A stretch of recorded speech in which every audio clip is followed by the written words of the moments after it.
What's up, y'all? Father Moo here, back for another small Eurorack systems video. We're in a different location today, and the camera angle's a bit whack, but I'll try to do what I can here. As you can see, the Korg SQ-1 is back in the mix again today, and we did some stuff with single voice systems in the small Eurorack system before, so today I'm going to try and patch up something with two voices.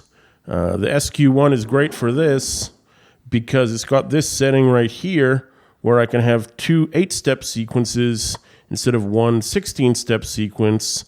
And you can see here, instead of proceeding from the top line to the bottom line, each line is running independently here. So, I guess these two steps should be on. Right, so we'll just leave the Korg over here doing his thing. And let's patch it up. So today we can take the second voice of chipz and plug it into Pinhole's second input. We'll take the first voice of chipz, plug it into Pinhole's first input. Then we're going to send both those inputs to Rosie, who's currently off camera, our mixer. There's the out of one of the pinholes. Let's do that there.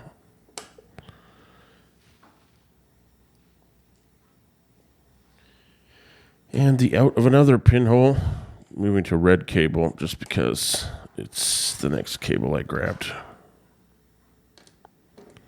Okay. So up here in Rosie, you can see with this fader in the middle, it'll balance the two inputs. And I have my volume knob here, and this is the return from the effects send. We can wire up the SQ-1. So CV out number 1. Is going into the first voice of chipz. CV out 2. To the second voice of chipz. I got to pause here just to mention something. A very, very important comment from a poster pointed out to me that chipz is a weird module. You'd think that voice 1 and voice 2 and the LFO were independent from each other, but they're really not. And that commenter pointed out that when I sent negative CV out of Stochaos into the second input of chipz, it behaved weirdly because chipz is not expecting negative CV. And the user basically said, if you do that, chipz will do weird things. And in that video, I remember saying, like, wow, it shouldn't be affecting the other voice's pitch, but it totally was. Because we were only hearing the output of the first oscillator, but the CV I was sending to the second oscillator was, in fact, affecting it. So this just goes to show, I don't remember reading that in the manual either. And I did read the manual for chipz, but maybe I'm wrong. I've read a lot of manuals in my day. Forgotten many things. All I'm trying to say here is chipz is weird. We're getting a lot of functionality in a small, cheap module, but the downside of that is these interactions, which may not be musically beneficial to what we're trying to do. I think we might end up hearing that in today's patch, so let's just see. Keep patching here. I'm going to take the gate output of the SQ-1 and send that to my first voice. And the second gate output of the SQ-1 and send it to my second voice. And the sync out, which is like clock out of the SQ-1, is going to go into Disting. Disting right here. Did you get it? That's why it has that name. Yeah, I think you can see it flashing at the bottom, slightly out of focus there. See if we can get that too. Yeah. There it is.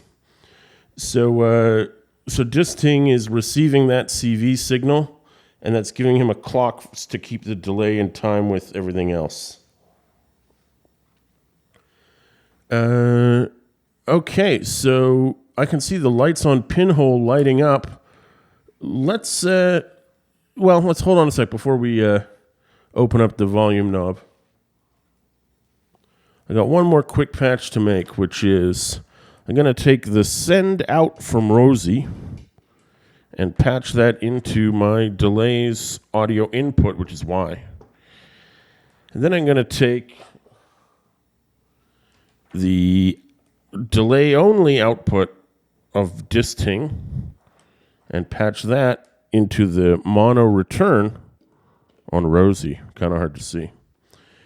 When I turn up the volume now, you should be able to hear better what we're trying to do here. I can't get my camera to focus on the modules instead of the cable, so it's being very annoying. Here we go. Just give me a sec here, and I'm going to start it up. Hold on.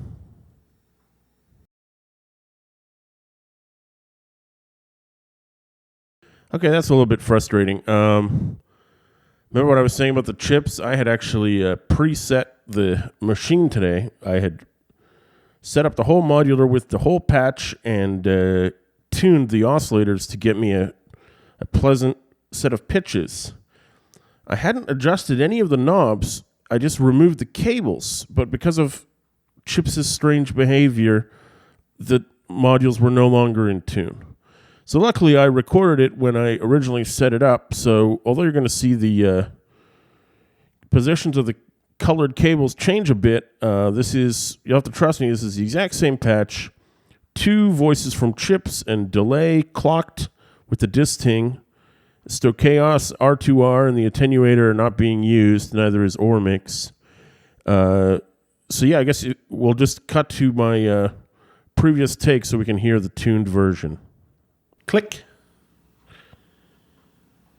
So, as I said before, I ran a test on this system just to make sure I could get something melodic and prove to myself that it would work.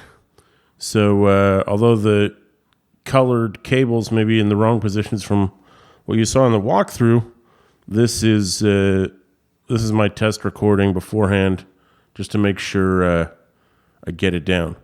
So, let's just run this and hear what we hear.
Okay, well, at the end there, my hand was out of frame. I was pressing buttons on the SQ-1 to turn certain steps of the sequence on and off. But as a previous commenter pointed out, the chipz doesn't really respond the way you might expect some of the time because the first and second voices and the LFO can affect each other. So when I send different pitch information to chip 1, it sometimes affects the note output of chip 2, which is very strange to say the least.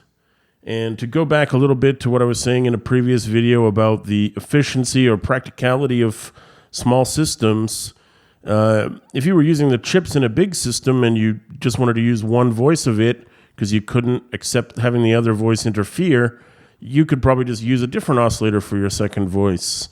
In a small system like this, you're limited to whatever you have, and if weird interactions happen, you have to just make that part of whatever you're building and deal with it.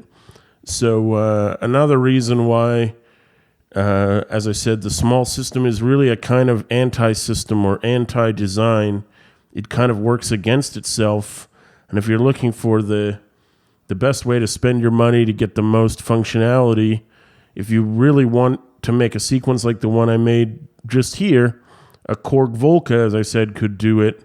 Even with higher resolution oscillators, playing two voices, and when you adjusted the pitches on one of the voices, it wouldn't necessarily affect or interact with the other. But anyway, thanks for listening. It's been another interesting video, weird video, but fun. And we'll be back with more in this series and the other series very soon. Cheers from Father Moo.